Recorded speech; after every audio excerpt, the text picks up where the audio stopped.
আসসালামু আলাইকুম সবাইকে স্বাগতম জানাচ্ছি আমাদের ফিজিক্সের নতুন একটি ক্লাসে কিংবা বলা যায় যে একটা ভিডিওতে। সো আমি আগে থেকেই বলে রাখি যে এই ক্লাসটা কাদের জন্য? এই ক্লাসটা তাদের জন্য যারা নর্ডেন কলেজে পড়ে না, ইভেন যারা নর্ডেন কলেজে পড়ে তাদের জন্য। সো আমি একটু বলে রাখি যে তোমরা যারা নর্ডেন কলেজে পড়ো না, তারা একটা কথা অনেকবার শুনছো, তোমাদের নর্ডেন কলেজের ফ্রেন্ড কিংবা হয়তোবা আমাদের কাছ থেকেই শুনছো যে নর্ডেন কলেজের কুইজ সিস্টেমটা অনেক ভালো, প্লাস কুইজ সিস্টেমে অনেক কঠিন কঠিন কোয়েশ্চেন আসছে। পার্টিকুলারলি যদি আমি বলি যে আমাদের ফিজিক্স যে কুইজটা আছে, ফিজিক্স কুইজের কোয়েশ্চেন অনেক কঠিন হয়, ইভেন সেখানে পাশ করতেও খুব অবস্থা খারাপ হয়ে যায়, তাই তো?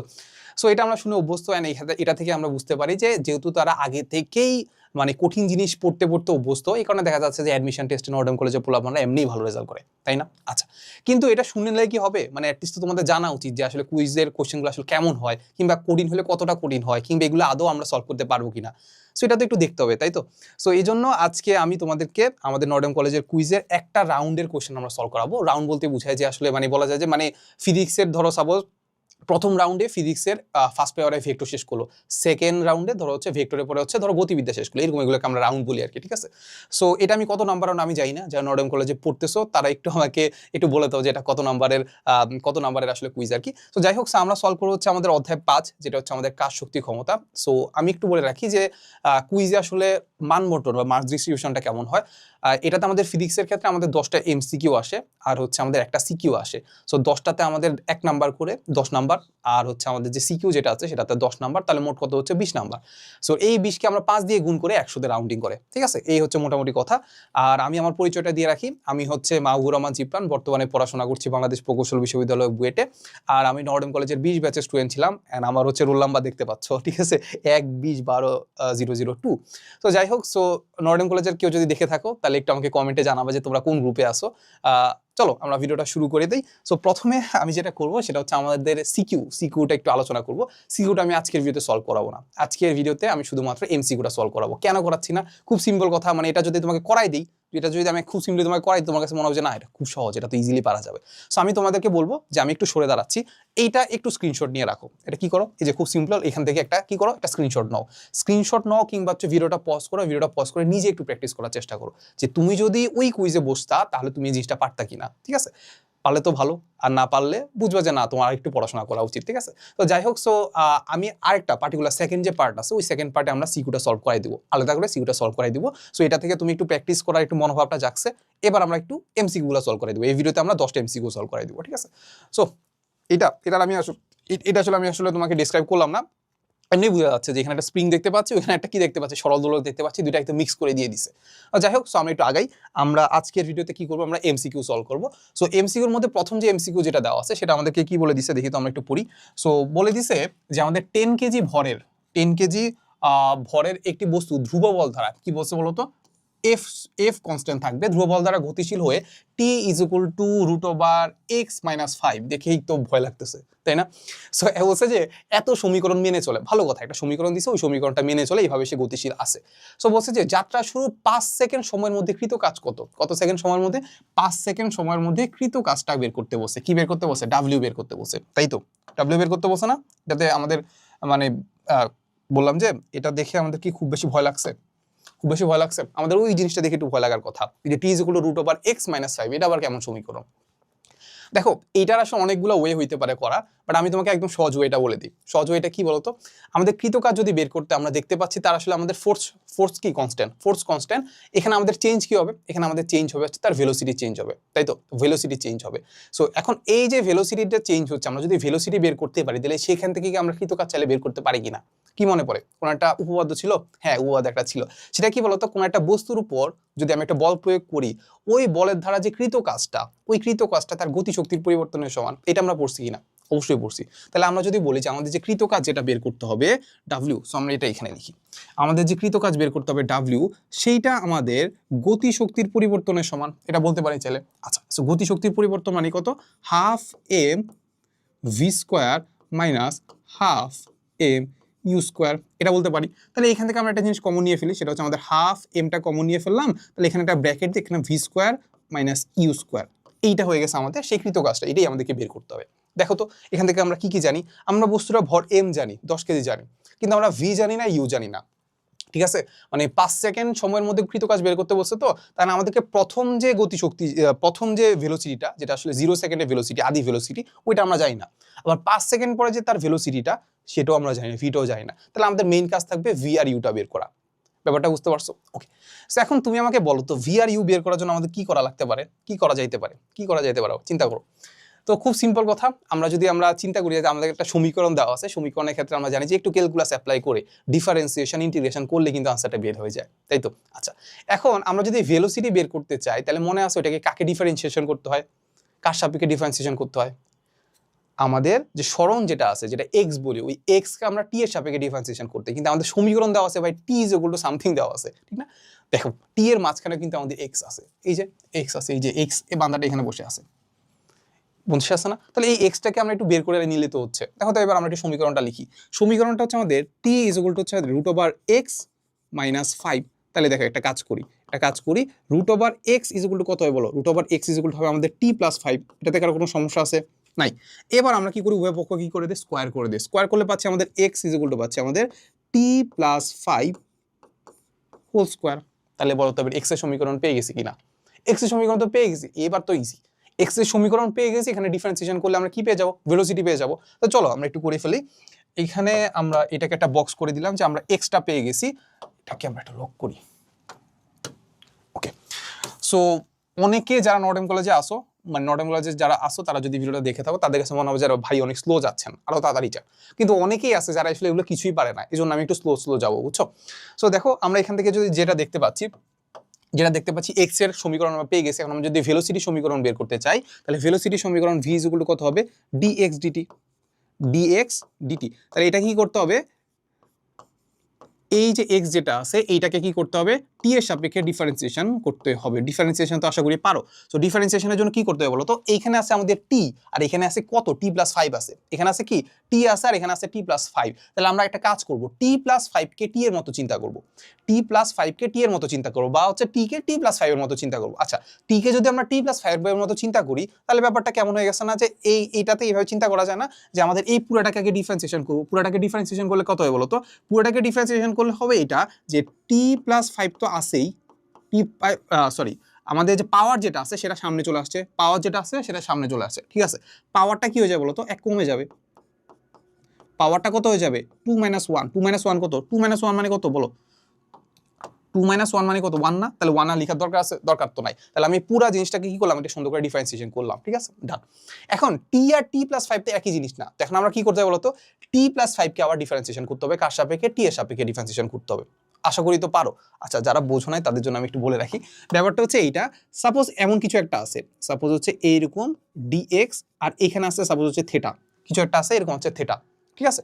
তো তুমি যেটা করবা যে সবার আগে এটাকে এক্সটাকে ডি থেটার মতো চিন্তা করবা, এক্সটাকে থেটার মতো চিন্তা করে এই থেটাকে ডিফারেন্সিয়েশন করবা। এরপরে এই থেটা আর এক্স তো সমান না, এটা তো আসলে এক্স ছিল, এটা তো থেটা না। তাহলে কি করবা, আবার এই যে থেটাকে আবার এক্স এর সাপেক্ষে ডিফারেন্সিয়েশন করবা। কি করবা, এই থেটাকে আবার কি করবা, এক্স এর সাপেক্ষে ডিফারেন্সিয়েশন করবা। এটাকে আমরা বলি চেইন রুল। এটাকে আমরা কি বলি, চেইন রুল। তো খুবই সিম্পল কথা, আমরা টি প্লাস 5 টিটাকে টি প্লাস 5 এর মতো চিন্তা করে এটাকে কি করলাম, ডিফারেন্সিয়েশন করে ফেললাম। ওকে, ডান, ডিফারেন্সিয়েশন করে ফেললাম। এখন টি প্লাস 5 কে আমরা আবার কি করব, টি এর সাপেক্ষে ডিফারেন্সিয়েশন করব। কত হয় বলো তো? কত হবে? তাহলে এখানে আমরা একটু আলাদা করে লিখে ফেলি, এটাকে আলাদা করে লিখি যে আমরা টি প্লাস 5 কে আবার ডিফারেন্সিয়েশন করব। এখন টি প্লাস 5 কে যদি আমরা ডিফারেন্সিয়েশন করি, এই পার্টটুকু কত হয় বলো তো? টি কে টি এর সাপেক্ষে ডিফারেন্সিয়েশন করলে কত হয়, 1। আর 5 কে টি এর সাপেক্ষে ডিফারেন্সিয়েশন করলে কত হবে, 0। তাহলে এটা হবে আমাদের 1 + 0। 1 + 0 এর মান কত হবে, 1। তাহলে আলটিমেটলি আমরা পাচ্ছি 1 ইনটু এত, 1 ইনটু কত, এত। তাহলে 1 ইনটু যদি এত পাই, তাহলে বলো তো আমরা কি ভি এর সমীকরণটা পেয়ে যাচ্ছি না বলো তো? তাহলে ভি ইকুয়াল কত পাচ্ছি, ভি ইকুয়াল পাচ্ছি আমাদের 2t + 5, বা এটাকে আমরা খুব সুন্দর করে লিখতে পারি 2t + 10 ইকুয়াল হচ্ছে আমাদের কত, ভি। তাহলে এটাতে কারো কোনো সমস্যা আছে কিনা বল? এটাতে কার কোনো সমস্যা থাকার কথা না। তাহলে আমরা কি পাইলাম, একটা ভেলোসিটির একটা কি পেয়ে গেছি, সমীকরণ পেয়ে গেছি। এবার তো খুব ইজি। 0 সেকেন্ডে ভেলোসিটি কত সেটা আমরা একটা বের করব, 5 সেকেন্ডে ভেলোসিটি আমরা বের করব। তাহলে আমরা ইউ পেয়ে যাব, ভিও পেয়ে যাব। হলো? আচ্ছা, তো চলো এই পার্টটুকুকে কি আর কি কিছু করা যায় না, এটাকে আমরা একটু এই পাশে রাখি। ওকে, সো এই পাশে রাখার পরে ঠিক আছে। তো চলো, তো সবার আগে আমরা যেটা বের করবো সেটা হচ্ছে আমাদের 0 সেকেন্ডে ভেলোসিটি। 0 সেকেন্ডে ভেলোসিটি ইজ ইকুয়াল টু, এটাকে বললাম আমরা আদি বেগ বললাম ইউ। এবার আমরা কি করবো, টি এর জায়গায় যা 0 বসাই দিব। তো টি এর জায়গায় যদি এটা 0 বসাই দিই তাহলে কত হবে, 2 ইন্টু 0 প্লাস কত হবে 10, তাহলে কত পাচ্ছি 10 মিটার পার সেকেন্ড। ইউ হচ্ছে কত 10 মিটার পার সেকেন্ড। ইউ হচ্ছে কত বলতো 10 মিটার পার সেকেন্ড। এই তো আদি বেগ পেয়ে গেছি, ডান। এবার আমরা বের করবো হচ্ছে ভি হচ্ছে 5 সেকেন্ডে, 5 সেকেন্ডে বের করবো। 5 সেকেন্ডের জন্য আমাদের 2 ইন্টু 5 প্লাস কত হবে 10, তাহলে 5 দুগুণা 10 আর 10 আর 10 কত 20, 20 মিটার পার সেকেন্ড, সেটা হচ্ছে আমাদের কত হবে ভি। তাহলে দেখেন আমি আদি বেগও পেয়ে গেছি, শেষ বেগও পেয়ে গেছি। 10 আর হচ্ছে কত 20, তাহলে 10 আর 20 ওইখানে বসাই দিই, তাহলে তো হচ্ছে। তাহলে আমি এই পার্টটা একটু মুছে দিই, ডিফারেন্সিয়েশনের পার্টটুকু একটু কি করে দিই, মুছে দেই।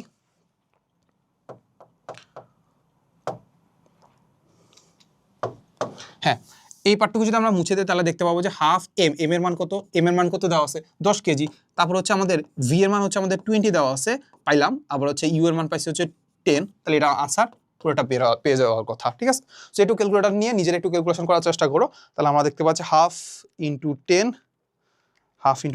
ইন্টু হচ্ছে এখানে হচ্ছে আমাদের 20 স্কোয়ার মাইনাস হচ্ছে কত 10 স্কোয়ার, তাই তো 10 স্কোয়ার করলে আমরা পাচ্ছি এটা কি করলাম, ছি।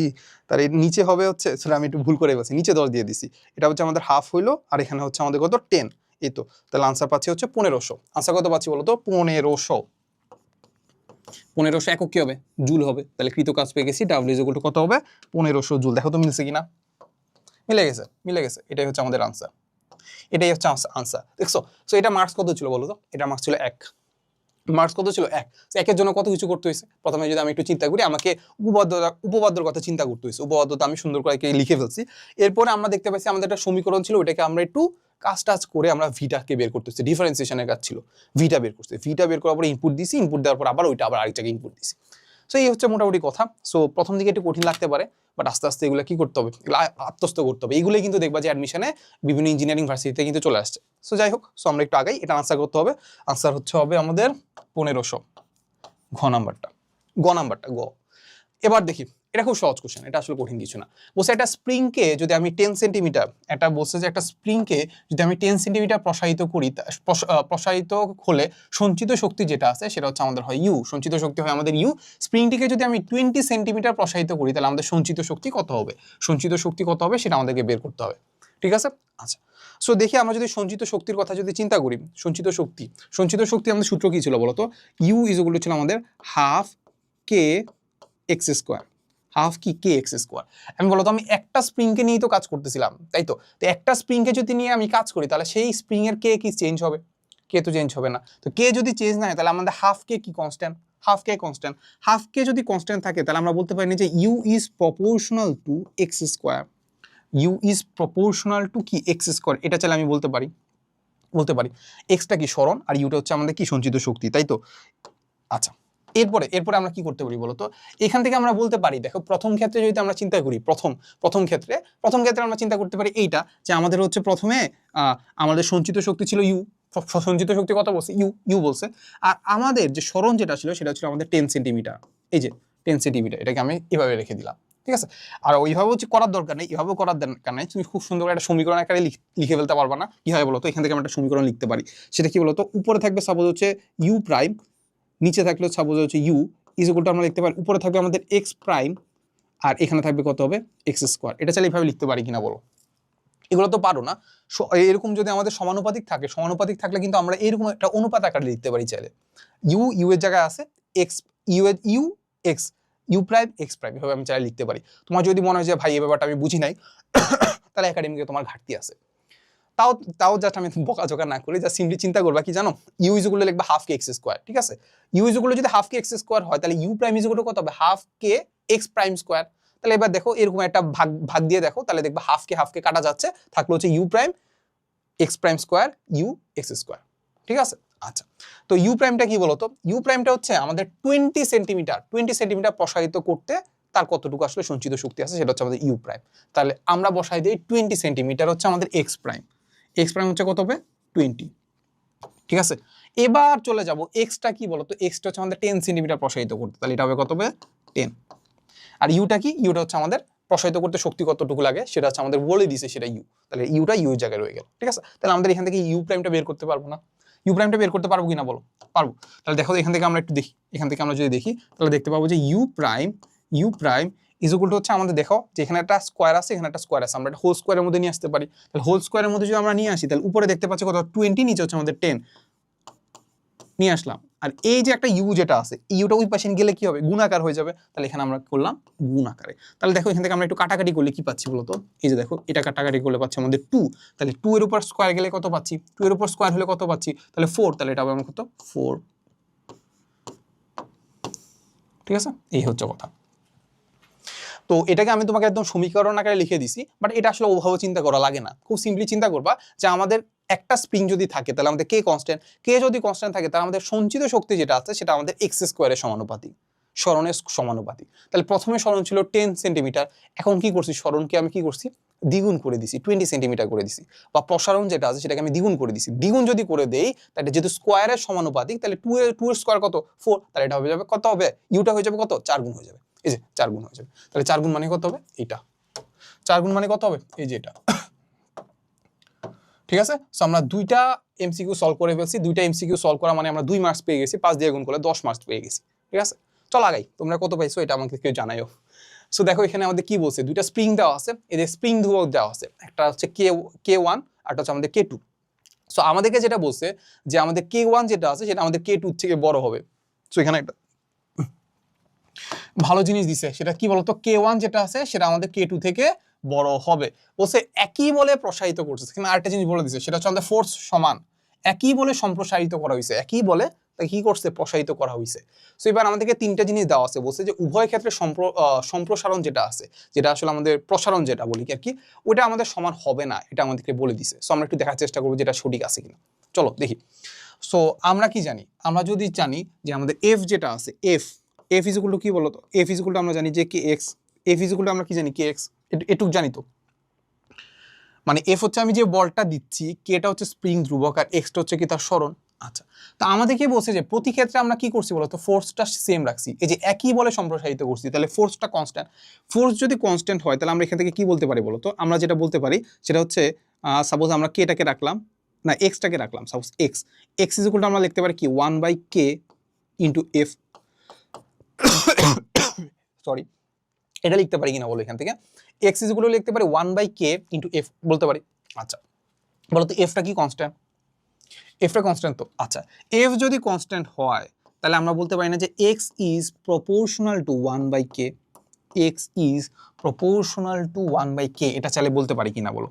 তাহলে এখান থেকে আমরা কি দেখতে পাচ্ছি? এখান থেকে আমরা যেটা দেখতে পাচ্ছি যে এক্স যে সম্প্রসারণ বা হচ্ছে যে সরণ যেটা আছে ওইটা আমাদের স্প্রিং ধ্রুবকের ব্যস্তানুপাতিক বলতে পারি, ব্যস্তানুপাতিক বলতে পারি। এখন তুমি আমাকে বলো যে আমি যে দুইটা স্প্রিং এর কথা বলেছি তাদের স্প্রিং ধ্রুবক কি সমান কিনা? সমান না। স্প্রিং ধ্রুবক কি সমান? সমান না। একটা থেকে আরেকটা বড়, যেটা দেখতে পাচ্ছি যে 1 নাম্বারটা স্প্রিং ধ্রুবক 2 নাম্বারটার থেকে বড়। তাহলে স্প্রিং ধ্রুবক যদি চেঞ্জ হয় তাহলে সরণ কি চেঞ্জ হবে?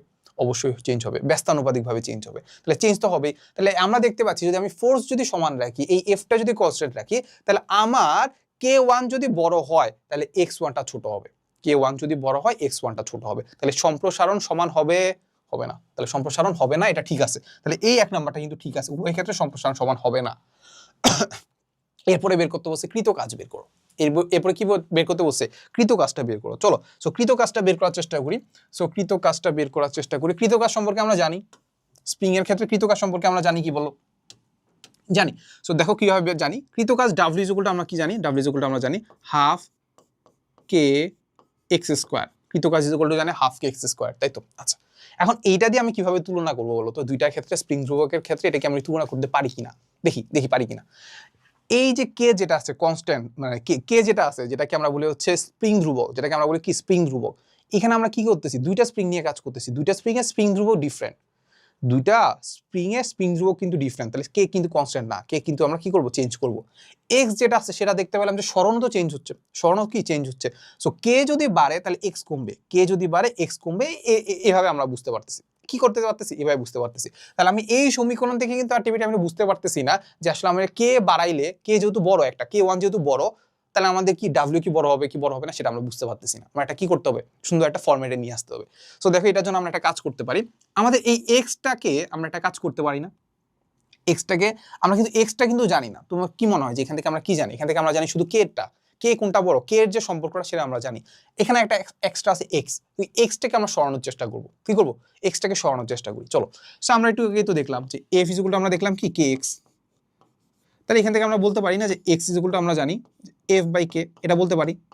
এক্স ইকুয়াল টু আমরা কি জানি এফ বাই কে বলতে পারি। আচ্ছা, তো এক্স ইকুয়াল টু যদি এফ বাই কে হয় তাহলে আমরা এক্স এরটা এখানে ইনপুট দিয়ে দিই। চলো, তাই ইনপুট যদি আমরা দিই তাহলে আমরা দেখতে পাবো হাফ আছে, এখানে আছে আমাদের কে আছে, আর এক্স, এক্স এর জায়গায় আমরা কি লিখবো? এক্স এর জায়গায় লিখবো আমাদের এফ, আর নিচে লিখবো হচ্ছে কি বলতো কে এত। তাহলে আমরা কি দেখতে পাবো? এখানে দেখতে পাবো হাফ ইন্টু এখানে আছে আমাদের কে, আর উপরে আছে আমাদের এফ স্কোয়ার, নিচে আছে আমাদের কে স্কোয়ার, তাই তো? এবার হয়তো কাটাকাটি যায় কিনা, কে আর কে কাটা যায়, তাহলে এখানে থাকবে হচ্ছে শুধুমাত্র কে। তাহলে এবার এখান থেকে আমরা কি দেখতে পাচ্ছি বলতো? এখান থেকে আমরা যেটা দেখতে পাচ্ছি যে ডাব্লিউ ইজ ইকুয়াল টু আমরা দেখতে পাবো হাফ ইন্টু উপরে থাকবে হচ্ছে আমাদের এফ স্কোয়ার, আর নিচে থাকবে হচ্ছে আমাদের কি কে। ঠিক আছে, এবার তুমি দেখো তো, এবার সমীকরণটা একটু দেখো। সমীকরণের ক্ষেত্রে আমরা যেটা দেখতে পাচ্ছি যে আমাদের হাফ তো কনস্ট্যান্ট, এফ যেটা আছে ফোর্স কনস্ট্যান্ট না, দেখো বলে দিছে একই বলে সম্প্রসারিত করছি। তাহলে দুইটা ক্ষেত্রে আমাদের কিন্তু ফোর্স সমান। তাহলে ফোর্স যদি সমান হয়, ফোর্স যদি কনস্ট্যান্ট হয়, তাহলে আমাদের কার উপর ও ডিপেন্ড করতেছে? কে এর উপর ডিপেন্ড করতেছে। কিভাবে ডিপেন্ড করতেছে বলো, এবার বলো কিভাবে ডিপেন্ড করতেছে? W is proportional two 1/k। এবার বুঝতে পারছো? সো যখন এরকম সম্পর্ক তৈরি করতে হবে সবার আগে সূত্রটা লিখবা, দেখবা যে আসলে আমরা কোনটার উপর ডিপেন্ড করতেছে। এইটা দিয়ে আমরা বের করতে পারতাম, বাট এখানে আমাদের এক্সটাও চেঞ্জ হচ্ছে, কিন্তু এখানে আমাদের কি হচ্ছে না, এফটা চেঞ্জ হচ্ছে না। তাহলে আমরা দেখতে পাচ্ছি যে W is proportional two 1/k। তাহলে কে যদি বাড়ে ডাব্লিউ কমবে, কে যদি বাড়ে ডাব্লিউ কি হবে? কমবে। তাহলে এবার বলো কে কার বেশি বলো? কে আমরা দেখতে পাচ্ছি K1 বড় K2 থেকে।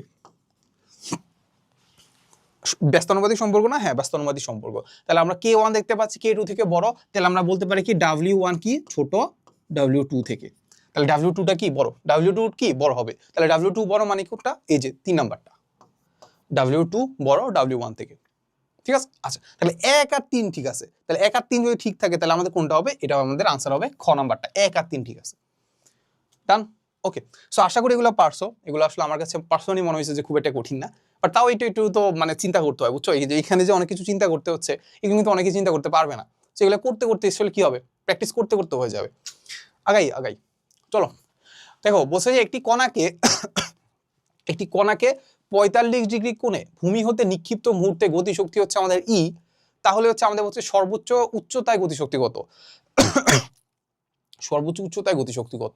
সো এইটার ক্ষেত্রে আসলে বলা যায় যে এটা বোঝার জন্য আমাদেরকে একটু বুঝতে হবে যে আমাদের যে গতিবিদ্যা ছিল, গতিবিদ্যার পার্টগুলো একটু বুঝতে হয় আর কি। চলো আমরা একটু আঁকার চেষ্টা করি, যে জিনিসটা একটু বোঝার চেষ্টা করি। সো আমরা একটা ভূমি আঁকি সবার আগে। এই হচ্ছে আমাদের সেই ভূমিটা। সো আমি কি করলাম, ভূমি থেকে কোন একটা বস্তুকে নিক্ষেপ করলাম। এই যে এখান থেকে একটা বস্তুকে তির্যকভাবে নিক্ষেপ করলাম, ঠিক আছে? কত ডিগ্রি কোণে বলে দিছে? 45 ডিগ্রি কোণে। তাহলে আমরা নিক্ষেপ করলে কিভাবে বস্তুটা কি হবে? এই যে এভাবে যাবে, তাই তো? এভাবে যাবে। সো আমরা যদি চিন্তা করি যে আমরা জিনিসগুলো যদি একটু এঁকে ফেলি, তাহলে আমাদের এই কোণটা কত বলো তো? এই কোণটা হচ্ছে আমাদের কত? ধরো সাপোজ এটাকে বলো আমরা আলফা ইকুয়াল টু বলো আমরা 45 ডিগ্রি কোণ। এটা হচ্ছে সাপোজ আমাদের ভেলোসিটি, ঠিক আছে?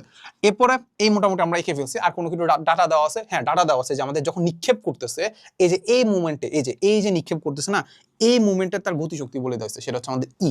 তাহলে এইখান থেকে আমি চাইলে বলতে পারি না যে ই ইজ ইকুয়াল টু আমরা বলতে পারি না যে হাফ mv²? এটা চাইলে বলতে পারি কিনা? আমাদেরকে গতিশক্তি দেওয়া আছে কিন্তু ই, তাহলে ওই গতিশক্তি ই ইজ ইকুয়াল টু আমাদের কত হবে? Half mv²। হাফ এম হচ্ছে বস্তুটার ভর, হাফ তো হাফই, এম হচ্ছে বস্তুটার ভর, ভিটা হচ্ছে তার ভেলোসিটি, যে ভিটা। ডান? কার কোনো সমস্যা আছে? সমস্যা নাই। আচ্ছা, তো এখন আমাদেরকে বলছে যে ভালো কথা, এখন আমি কি করলাম, এই সর্বোচ্চ উচ্চতায় চলে গেছি, এই যে এইখানে চলে আসি। এখানে যখন চলে গেছি তখন আমাদের গতিশক্তিটা কত হবে সেটা আমাদের ই এর মাধ্যমে প্রমাণ করে দেখাও। গতিশক্তিটা কত হবে সেটা আমাদের ই এর মাধ্যমে প্রমাণ করে দেখাও। সো অনেকে দেখবা যে অতি উৎসাহী হয়ে দেখবা যে ই দেখায় দিবে, কারণ আমরা জানি যে শক্তি ধ্বংস হয় না, সৃষ্টি হয় না। বাট এখানে ভাই পুরা শক্তির কথা বলে নাই, কিন্তু এখানে কিন্তু উপরে ওঠার পরে কিন্তু আমাদের বিয়োগ শক্তিও আছে। সেখানে পুরা শক্তির কথা বলে না, এখানে বলছে গতিশক্তির কথা। তো গতিশক্তি তো সব জায়গায় আসলে কনস্ট্যান্ট থাকবে না, তাই তো? আচ্ছা, যাই হোক। তো যারা গতিবিদ্যা পড়ে আসছো তারা এতটুকু বুঝো, তারা এতটুকু কিন্তু জানি আমরা, সেটা হচ্ছে আমাদের এই যে একটা ভেলোসিটি আছে, এই ভেলোসিটি দুইটা কম্পোনেন্ট আমরা চাইলে ভাগ করতে পারি। একটা এক্স এক্সিস বরাবর আর একটা ওয়াই এক্সিস বরাবর। ভাগ করতে পারি না চাইলে? চলো আমরা একটু ভাগ করে ফেলি। কি কাজে লাগবে পরে বলতেছি, কি কাজে লাগবে এটা আমরা পরে আলোচনা করতেছি। সো চলো আমরা এই ভিটাকে আমরা দুইটা ভাগে ভাগ করে ফেলি। একটা হচ্ছে এই ভাগ, একটা হচ্ছে এই ভাগ। একটা উল্লম্ব ভাবে, একটা কি বলতো আনুভূমিক ভাবে আমরা কি করে ফেলে ভাগ করে ফেললাম। ঠিক আছে? সো এবার দেখি আমরা সাপোজ আমরা যদি চিন্তা করি যে এইটা, এই যে এইটা, এটাকে বললাম আমরা vx বললাম। vx ইকুয়াল টু আমরা কি জানি? vx ইকুয়াল টু আমরা জানি v cos আলফা। এটুকু আমরা জানি v cos আলফা। আচ্ছা, আর এটা হচ্ছে আমাদের কি বলতো vy। তাহলে vy ইকুয়াল টু কত জানি আমরা? v sin alpha. এটাতে কারো কোনো সমস্যা আছে? এই ভিটাকে আমরা দুইটাকে ভাগ করে ফেলছি আর কি, v cos আলফা আর হচ্ছে v sin আলফা। ঠিক আছে? আচ্ছা, এই যে সর্বোচ্চ উচ্চতায় গেছে, সর্বোচ্চ উচ্চতা যাওয়ার ফলে এটুকু কি আমরা জানি যে সর্বোচ্চ উচ্চতায় গেলে তার ভেলোসিটি শুধুমাত্র এক্স এক্সিস বরাবরই থাকে বা আনুভূমিক বরাবরই থাকে? এটুকু আমরা কি জানি? এটুকু আমরা জানি। ঠিক আছে? এটা আমরা একটু, যদিও না জানি তাহলে একটু একটু জেনে নিব আর কি, এটা আসলে জানারই কথা যে সর্বোচ্চ উচ্চতায় গেলে তার ভেলোসিটি শুধুমাত্র এই বরাবরই থাকে, তার ভেলোসিটি আর উপর বরাবর থাকে না। ঠিক আছে? সো এটা যদি আমরা একটু ফিল করতে চাই তাহলে কিভাবে ফিল করতে পারি? খুব সিম্পল কথা, আমরা এই পর্যায়ে যখন আসি, সে যখন এইভাবে যাচ্ছে, এভাবে যখন যাচ্ছে, তার এই বরাবর একটা ভেলোসিটি আছে, এই যে ভি সাইন আলফা। এখন বলতো জি যেটা আছে, অভিকর্ষ ত্বরণ যেটা আছে, সেটা কোন বরাবর কাজ করতেছে? নিজ বরাবর কাজ করতেছে। তাহলে জি কি করবে? তার ভেলোসিটি কমাই দিবে। সো ভেলোসিটি কমাইতে এই সর্বোচ্চ উচ্চতা যাওয়ার পরে এই ভি সাইন আলফা জিরো হয়ে যাবে। ভি সাইন আলফা জিরো হয়ে যাবে। ভেলোসিটি প্রথমে ছিল ভি সাইন আলফা, জি এর কারণে অভিকর্ষজ ত্বরণ বা মন্দনের কারণে এই ভি সাইন আলফা কমতে কত হয়ে যাবে? জিরো হয়ে যাবে। এই পয়েন্টে এসে আমাদের এই বরাবর কোনো ধরনের ভেলোসিটি থাকে না, ভি ওয়াই বরাবর কোনো ধরনের ভেলোসিটি থাকে না। বুঝিয়াছো? ওকে, তাহলে ভেলোসিটি কোন বরাবর থাকে? শুধুমাত্র এক্স এক্সিস বরাবর থাকে। এই জন্য এখানে আমরা দেখতে পাই তার ভেলোসিটি যেটা আছে সেটা আমাদের এক্স এক্সিস বরাবরই শুধু থাকে। এখন বলো তো এক্স এক্সিস বরাবর তার ভেলোসিটি কত হবে? তো খুব সিম্পল কথা, আমরা এই এক্সিস যদি চিন্তা করি, এই এক্স এক্সিস বরাবর চিন্তা করি, এই এক্স এক্সিস বরাবর কি কোনো ধরনের ফোর্স আছে? ফোর্স নাই। এক্স এক্সিস বরাবর যদি কোনো ধরনের ফোর্স না থাকে তাহলে এক্স এক্সিস বরাবর কি কোনো ধরনের ত্বরণ আছে? ত্বরণ নাই। তাহলে ত্বরণ যদি না থাকে তাহলে ভেলোসিটি চেঞ্জ হবে? ভেলোসিটি চেঞ্জ হবে না।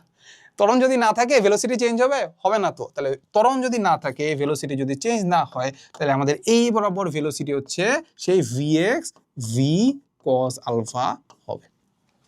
vx v cos আলফা হবে, এই ভেলোসিটি চেঞ্জ হবে না। ঠিক আছে? এবার ব্যাপারটা বুঝতে পারছো কিনা বলো? এই পয়েন্টে সর্বোচ্চ উচ্চতায় গিয়ে তার একটাই ভেলোসিটি আছে, একটা এক্সিস বরাবরই ভেলোসিটি আছে, সেটা হচ্ছে vx v cos আলফা। তাহলে এই বরাবর আমরা কি করি? গতিশক্তিটা বের করে ফেলি, সেটা হচ্ছে আমাদের E prime. E prime equal কত হবে? Half M V square. V কোনটা? এই যে এইটা। তাহলে এটা ইকুয়াল কত হবে আমাদের? V cos alpha square. শেষ। এই যে ভেলোসিটি তো এই যে এটা। তাহলে দেখো তো এখান থেকে আমরা কি পাচ্ছি? হাফ এম, এই যে ভি আছে ইন্টু হচ্ছে cos স্কোয়ার আলফা। বলো cos স্কোয়ার আলফা, আলফা কত? আলফা দেখতে পাচ্ছি 45। আলফা কত দেখতে পাচ্ছি? 45। তাহলে 45 বসাই দিই, শেষ। তাহলে বলো তো হাফ এম, এই পার্টটুকুর মান কত হবে? এই যে হাফ এম ভি স্কোয়ার। এটা কত দেখতে পাচ্ছি বলো তো? হাফ এম ভি স্কোয়ার কোথাও দেখতে পাচ্ছ কিনা বোর্ডে কোথাও? এই যে দেখতে পাচ্ছি, এই যে হাফ এম ভি স্কোয়ার হচ্ছে আমাদের সেই আদিতে যে গতিশক্তি ছিল, সেটা হচ্ছে আমাদের ই। ঠিক আছে? এবার বলো cos 45 ডিগ্রির মান কত? cos 45 ডিগ্রির মান কত বলো? 1/√2 না? তাহলে 1/√2 কে যদি স্কোয়ার করে দেয় তাহলে কত হয়ে যাবে? হাফ। শেষ। তাও আমি একটু শিওর হয়ে তোমাকে দেখাচ্ছি। দেখো তো cos 45 ডিগ্রি না, cos 45 ডিগ্রির মান হচ্ছে কত? 1/√2। তাহলে 1/√2 কে যদি আমরা স্কোয়ার করি, দেখো স্কোয়ার আছে, cos স্কোয়ার আছে, স্কোয়ার করে দিলে কত পাচ্ছি? হাফ। তাহলে হাফ ইন্টু ই, তাহলে কত পাচ্ছি? হাফ ইন্টু ই। তাহলে আমাদের ই প্রাইম, এটাকে আমরা সুন্দর করে আবার এখানে লিখে দেই যে ই প্রাইম যেটা আছে সেটা হবে কত আমাদের? হাফ ই। গতিশক্তি কি হয়ে যাবে? অর্ধেক হয়ে যাবে। না, গতিশক্তি অর্ধেক না, গতিশক্তি, হ্যাঁ, গতিশক্তি তার আগের শক্তি থেকে অর্ধেক হয়ে যাবে, বা আগের গতিশক্তি। এখানে তো আসলে কোনো ধরনের বিয়োগ শক্তি নাই, এখানে পুরোটাই গতিশক্তি। এই পুরো গতিশক্তি হচ্ছে ই, এই ইটা কি হয়ে যাবে? এখানে গিয়ে অর্ধেক হয়ে যাবে। ব্যাপারটা বুঝতে পারছো? মুখস্থ করার কিছু নাই, করবো আমরা, ম্যাপটা করলেই ব্যাপারটা বুঝতে পারবো। এখান থেকে আমরা কিন্তু অনেক বেসিকও বুঝে ফেলছি আগে। তাহলে দেখছো একটা ম্যাথের মধ্যে মানে ডিফারেন্সটা দেখতে পাচ্ছ নর্মাল কোশ্চেন আর এটার মধ্যে? এই কোশ্চেনের মধ্যে এর আগেও আমরা দেখছিলাম যে আমরা সৃজনশীলও দেখছিলাম যে দুইটা জিনিসকে একসাথে জোড়া লাগিয়ে দিছে। এখানেও দেখতে পাচ্ছি যে গতিশক্তির সাথে আমাদের আবার কাজ শক্তি ক্ষমতা মিলাই দিছে। তো এটাই হচ্ছে ইম্পর্টেন্ট, বুঝছো? যে আসলে সবকিছু কনসেপ্টগুলো বুঝতে পারা, সবগুলো কোনটার সাথে কিভাবে সম্পর্কিত সেটা বুঝতে পারা। সো দেখো এখানে একটা সুন্দর একটা গ্রাফ দিছে। দেখো তো বলছে কি বলতো, যদি সমরৈখিক পথে একটা সরলরেখা বলা হয়, যদি গতিশীল কণার মন্দন যেটা আছে, গতিশীল কণার কি আছে? মন্দন। মন্দন মানে কি? এ, এটাকে বললাম আমরা এ মন্দন। তার দূরত্বের সমানুপাতিক। কি বলছে? দূরত্বের সমানুপাতিক। দূরত্বের সমানুপাতিক বলছে। আগে আমরা এটা বোঝার চেষ্টা করি, চলো। এটা বুঝছো তো নাকি? কোন একটা জিনিস গতিশীল আছে, তার সরণ হচ্ছে সাপোজ এই বরাবর, সরণ যদি হয় এই বরাবর, তার এ যেটা আছে সেটা আমাদের কি বলতো, সেটা হচ্ছে আমাদের ভেলোসিটি চেঞ্জের হার। ভেলোসিটি কি চেঞ্জের হার, সেটা মন্দন বলে দিছে। মন্দন মানে কি বলতো, তার ভেলোসিটিটা কমাচ্ছে। তাহলে আমাদের সরণ যদি হয় এই দিকে, বা তার সে যদি এই দিক বরাবর গতিশীল হয়, এই দিক বরাবর তার ভেলোসিটি থাকে, মন্দন কি এই দিক বরাবর কাজ করবে না, মন্দন কাজ করবে তার বিপরীত দিক বরাবর। মন্দন কাজ করবে তার ঠিক বিপরীত দিক বরাবর। এই বিপরীত দিকে কাজ করার কারণে তো তার ভেলোসিটি কমতেছে। তাহলে আমাদের এক্স যদি হয় এই বরাবর, মন্দন হবে এই দিক বরাবর, তাই তো? আচ্ছা, তাহলে এই দিক বরাবর যদি হয়, তাহলে এখানে যদি আমরা একটা কি দেই, একটা ভেক্টর চিহ্ন দেই, এখানে যদি একটা ভেক্টর চিহ্ন দেই, তাহলে আগে একটা কি দেওয়া উচিত, মাইনাস দেওয়া উচিত, কারণ দুটো দিক বিপরীত। বুঝছো ব্যাপারটা? ওকে, শেষ। এটুকু আমরা এখান থেকে বুঝে ফেলছি। এটাকে আমরা এখানে রেখে দিই। এটাকে কি করে দিই, আমরা এখান থেকে রেখে দিই, এই যে এটাকে আমরা রেখে দিলাম। আচ্ছা, বুঝলাম। এরপরে বলছে যে তাহলে গতিশক্তি যে হ্রাস, গতিশক্তি যে চেঞ্জ হচ্ছে, গতিশক্তি হ্রাসটা কেমন? গতিশক্তি হ্রাসটা হচ্ছে, এটাকে আমরা বলবো হচ্ছে ডেল কে। গতিশক্তি যে হ্রাস, সেটা আমাদের দূরত্ব যেটা আছে সেটা হচ্ছে আমাদের, আচ্ছা একটা জিনিস হচ্ছে কি, আমি দূরত্বকে আমি দূরত্ব বলি কেন জানি, সরি মাফ করে দিও, এটা দূরত্ব হবে, দূরত্ব। সো দূরত্বের সাথে আমাদের হচ্ছে লেখচিত্রটা কেমন হবে, ঠিক আছে? এক্স কে এর সাথে আমাদের এক্স এর লেখচিত্রটা কেমন হবে আর কি। আচ্ছা, সো গতিশক্তির যে হ্রাস যেটা আছে, গতিশক্তির যে পরিবর্তন যেটা আছে, সেটা কি আমরা কি বলতে পারি, মনে আছে? আমরা কার্যশক্তি উপপাদ্যতে একটু আগেই দেখছিলাম যে আমাদের গতিশক্তির যে হ্রাস, গতিশক্তির যে পরিবর্তনটা, সেইটা আমাদের কৃতকাজের সমান। সেটা আমাদের কি ফোর্সের দ্বারা কৃতকাজের সমান। এটুকু আমরা জানি না? হ্যাঁ, এই তো আমরা জানি। তাহলে এবার আমরা যদি দেখি যে আমাদের ডাব্লিউ ইকুয়ালটা আমরা লিখতে পারি কি বলতো, ডেল কে। আর ডেল কে মানে আমরা লিখতে পারি কৃতকাজ। এখন কৃতকাজের ফলে আমরা ফর্মুলা লিখতে পারি ডিরেক্ট, আমরা এরকম লিখতে পারি এফ এস কস থিটা লিখতে পারি, চাইলে ডিরেক্ট লিখতে পারি F S cos theta, direct F S cos theta লিখতে পারি। কিন্তু তুমি আমাকে বলো তো ফোর্সটা কি চেঞ্জ হচ্ছে কিনা? এফ এস কস থিটা কখন ছিল, যখন আমরা ধ্রুব বল দ্বারা কৃত কাজ বের করি। এফ এস কস থিটা কখন ছিল, যখন আমরা ধ্রুব বল দ্বারা কি করি, কৃত কাজটা বের করি। এখন ফোর্সটা কি চেঞ্জ হচ্ছে? ফোর্সটা কিন্তু চেঞ্জ হচ্ছে, কারণ কি, এখানে একটা মন্দন আছে। মন্দন মানে কি, ত্বরণ আছে। ত্বরণ যদি থাকে, এ যদি চেঞ্জ হয়, তাহলে এফ চেঞ্জ হবে না, বস্তুটা ভর তো চেঞ্জ হবে না। এফ গুলো কি জানি, এম এ। এফ গুলো যদি এম এ হয়, তাহলে এম তো চেঞ্জ হচ্ছে না, তাহলে এ চেঞ্জ হচ্ছে। এ যদি চেঞ্জ হয়, তাহলে এফও চেঞ্জ হবে। এফ যদি চেঞ্জ হয়, তাহলে আমাদের এই F S cos theta apply করতে পারবো না তো। তাই এই জন্য আমাদের কি করতে হবে, ইন্টিগ্রেশনের সহায়তা নিতে হবে। কি করতে হবে, ইন্টিগ্রেশনের সহায়তা নিতে হবে। যেখানে আমরা কি করব, আমরা ছোট্ট একটা দূরত্বের জন্য আমরা কি করব, এই ফোর্সটা নিব। ছোট্ট একটা দূরত্বের জন্য আমরা কি করব, সাপোজ ছোট্ট একটা দূরত্ব, সাপোজ আমরা ধরলাম ডিএক্স। ওই ডিএক্স এর জন্য আমরা কি করব, ফোর্স নিব। ওই ক্ষেত্রে ধ্রুব থাকে। সো ওই ধ্রুব গিয়ে আমরা কি করবো, ছোট্ট একটা কাজ পাবো। ওই ছোট্ট একটা কাজকে কি করবো, আমরা ইন্টিগ্রেশন করে দিব। ইন্টিগ্রেশন করে দিলে আমরা মোট কৃত কাজটা পেয়ে যাবো। এই কাজটা আমাদের করতে হবে, ঠিক আছে? তাহলে আমাদেরকে বের করতে হবে এফটা। এফ এর সমীকরণটা বের করতে হবে। কি করতে হবে, এফ এর সমীকরণটা বের করতে হবে। সো এফ এর সমীকরণটা বের করার জন্য আমরা এখান থেকে কাজ করতে পারি। কিভাবে কাজ করতে পারি, দেখো এখান থেকে আমরা যেটা লিখতে পারি, যে আমরা লিখতে পারি যে দেখো এ ইজগুলো লিখতে পারি মাইনাস কে এক্স লিখতে পারি। কারোর সঙ্গে সমস্যা নাই। তাহলে এখান থেকে আমরা কি করি, উভয় পক্ষকে এম দ্বারা গুণ করে দিই। তাহলে এম এ ইজগুলো লিখতে পারি মাইনাস এম কে এক্স লিখতে পারি। আচ্ছা, এম এ মানে কি, এম এ মানে হচ্ছে আমাদের ফোর্স। তাহলে আমাদের ফোর্স এফ ইজগুলো আমরা লিখতে পারি কি, এম ও ধ্রুবক, কে ও ধ্রুবক, তাহলে এটাকে আমরা লিখতে পারি মাইনাস কে প্রাইম এক্স। আর কোনো সমস্যা আছে? সমস্যা নাই। তাহলে এইখান থেকে কি আমি চাইলে লিখতে পারি না, এখান থেকে আর চাওয়ার কি আছে, এটা তো আমরা লিখে ফেলছি। এখান থেকে কি করতে পারবো, এখান থেকে আমাদের চাওয়ার আর তেমন কিছু নাই। এখান থেকে আমরা এটাই বুঝে ফেলছি যে আমাদের ফোর্স যেটা আছে সেটা হচ্ছে আমাদের মাইনাস কে প্রাইম এক্স, মাইনাস কি কে প্রাইম এক্স। ওকে, তো এখান থেকে আমরা একটু বসাই দিই। এখান থেকে কি করে দিই, আমরা একটু বসাই দিই। চলো, এটাকে আমরা এত দূরে লিখলাম কেন, ঠিক আছে? দেখো এখান থেকে আমরা যদি চিন্তা করি, তাহলে আমাদের এফটাকে লিখতে পারি। এফটা যদি ভেক্টর আকারে লেখা আছে, সো ভেক্টর আকারে যদি আমরা লিখি, তাহলে দেখতে পাবো যে আমার মাইনাস কে প্রাইম এক্স আর আছে হচ্ছে কত, ডিএক্স আছে, ঠিক আছে? এদের মধ্যে আসলে কি করতে হবে, ডট গুণফল করতে হবে, তাই তো? তো ডট গুণফলের জন্য আমরা কি করবো, সবার আগে মান নিব, মান গুণ করে ইন্টু মধ্যবর্তী কি করবো, কি করবো, কোণ নিব, কোণের কজ নিব, তাই তো? আচ্ছা বলতো, ফোর্স যেদিকে হবে ডিস্টেন্স কি তার সেদিকে হবে কিনা বলতো? কোন একটা জিনিস গতিশীল আছে এই বরাবর, সরণ কোন দিকে হচ্ছে, এই দিক বরাবর, সরণ হচ্ছে এই দিক বরাবর। তাকে কি করতেছি, আমি মন্দন দিচ্ছি, তাকে আমি থামাইতে চাচ্ছি, তাহলে ফোর্স কোন দিক বরাবর হবে, বিপরীত দিক বরাবর হবে। তাহলে কস কত ডিগ্রি হবে, কস হবে 180 ডিগ্রি। কস 180 ডিগ্রি মান কত বলো, কস 180 ডিগ্রি 180 ডিগ্রি মান কত বলো, -1। তাহলে এখানে একটা -1 আছে আর এখানে একটা মাইনাস আছে, কাটাকাটি চলে যায়, বাদ, কাটাকাটি চলে গেলে বাদ, শেষ। তাহলে চলে গেল। এখানে এবার আমরা কি করব, এই পার্টটুকুকে আমরা ইন্টিগ্রেশন করব। ইন্টিগ্রেশন পারি আমরা, পারি। তাহলে কে প্রাইম ইকুয়াল টু আমরা কি হবে বলতো, কে প্রাইম ইকুয়াল এক্স কে ইন্টিগ্রেশন করলে, কে প্রাইম তো কনস্ট্যান্ট, তাহলে বাইরে চলে আসছে। এক্স কে যদি ইন্টিগ্রেশন করি তাহলে হবে এক্স এর পাওয়ার বেড়ে গেছে 1 + 1 2, পাওয়ারটা চলে যাবে নিচে, তাহলে নিচে চলে গেল, শেষ। তাহলে আমরা দেখতে পাবো যে ডাব্লিউ ইকুয়াল টু হবে কে প্রাইম এক্স স্কয়ার বাই 2। বুঝছো, এটাই আমরা কি করবো, এটাকে আমরা বলে অনির্দিষ্ট, এটাকে কি বলে অনির্দিষ্ট যোগজীকরণ বলতে পারি। ঠিক আছে, এখানে আমি কোনো এক্স এ কোনো ধরনের মান ইনপুট দিইনি, কারণ আমি তো এখানে মানে গ্রাফ তৈরি করবো, এখানে তো মান ইনপুট দেওয়ার কিছু নাই, যে আমি বললাম যে 1 মিটার থেকে 2 মিটার পর্যন্ত আমাদের কৃতকাজ বের করো, সো আমাদের কোনো কিছু দেওয়া নাই, তাহলে এখানে আমরা জাস্ট এরকম অনির্দিষ্ট করে রাখলাম যে কে প্রাইম এক্স স্কোয়ার বাই 2 একটা সমীকরণ আকারে লিখে ফেলছি, প্লাস সিও দিতে পারো চাইলে। ঠিক আছে, সো সি এখানে দেওয়ার দরকার নেই, ইচ্ছা তুমি চাইলে দিতে পারো, নাও দিতে পারো।